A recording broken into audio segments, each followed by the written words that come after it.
Hey guys, Duke Delayed here for Pickup Daily. I'm here in beautiful South Beach in Miami, Florida, early in the morning. Just got off the plane and shooting a couple videos here so that I have some content to edit while I'm laying there in the hostel with nothing to do. So, today we're going to talk about how to deal with initial flakes when you're doing a first round day 2. And for the people who are uninitiated to pickup lingo, that's a first. We call it day 2 because dates sort of had a stigma of traditional romance and paying for things and role development. And really it's like you meet her the first day and then you want to plan to meet her up for the second day so you can get to know her a little bit better and filter her out to see if she's a proper candidate for your romance. When you make plans and then she either doesn't text you back or she doesn't text you back on time or she uses some sort of lame ass excuse, then you're gonna have to deal with it in order to keep yourself from going insane. And I see a lot of guys who are early on in this stuff, they get all bent out of shape because somebody will cancel plans or they don't respond fast enough. And there's a bunch of different ways to deal with it, but a lot of guys will start out doing it in poor and ineffective ways, especially when it comes to setting it up so that you can salvage that interaction later.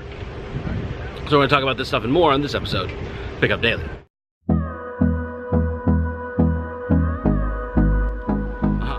So the first thing I see a lot of guys doing is they'll begin to sort of flex their power when they set their boundaries. They'll say, okay, well, nobody talks to me like that, nobody does this, nobody doesn't respond to my text messages, I don't have time for girls who don't respond, I don't have time for girls who don't text me back, I don't have, that's all of that sort of pride level bullshit that they sort of employ to protect themselves against getting negative responses or rejection or ignored or all that stuff.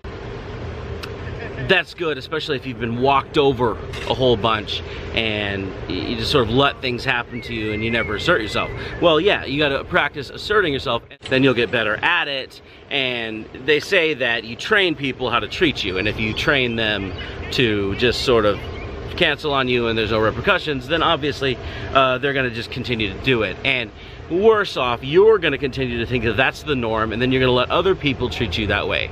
So on your first level, I mean, it's good to set boundaries, and it's good to even set hard boundaries if you have to. But there's a little bit more finesse that you can apply to the next level, which is to just sort of ignore it and move on with the rest of your life, right?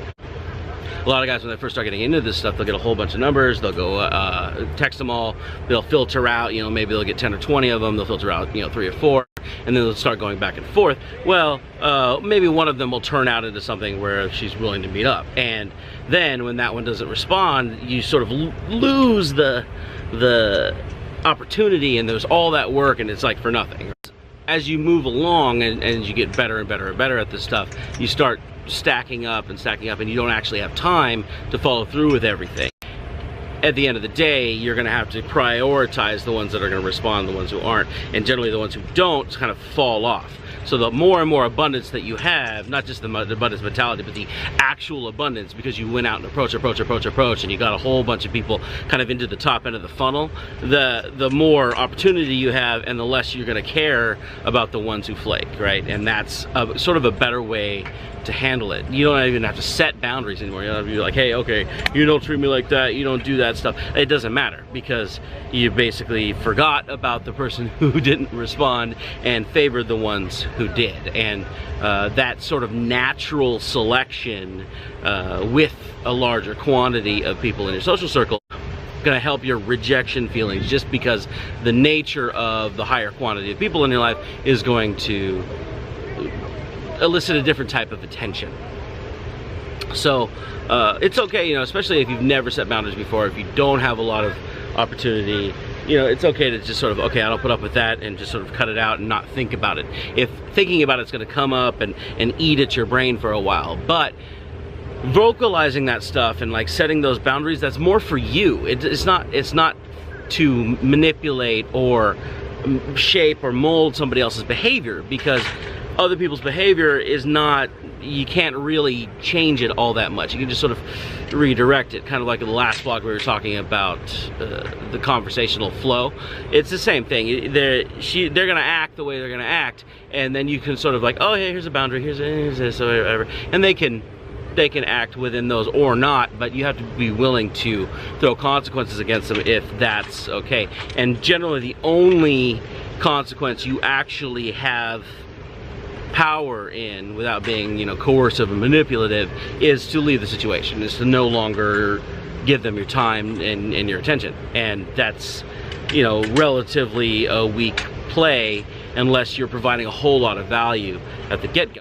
So a much less stressful way to look at it is to go out and get a whole bunch of people into the social group, into the top of the funnel, get a bunch of girls that you're talking to, texting back and forth, and then you sort of forget about the ones that are not responding, that are not liking your vibe and who are trying to test you too much. You just sort of forget about them, and then you work on the ones that are responding well.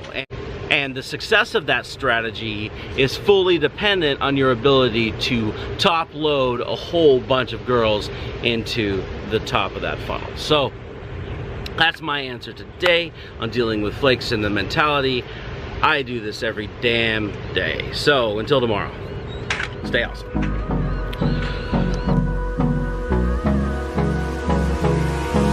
Hold me close till I get up.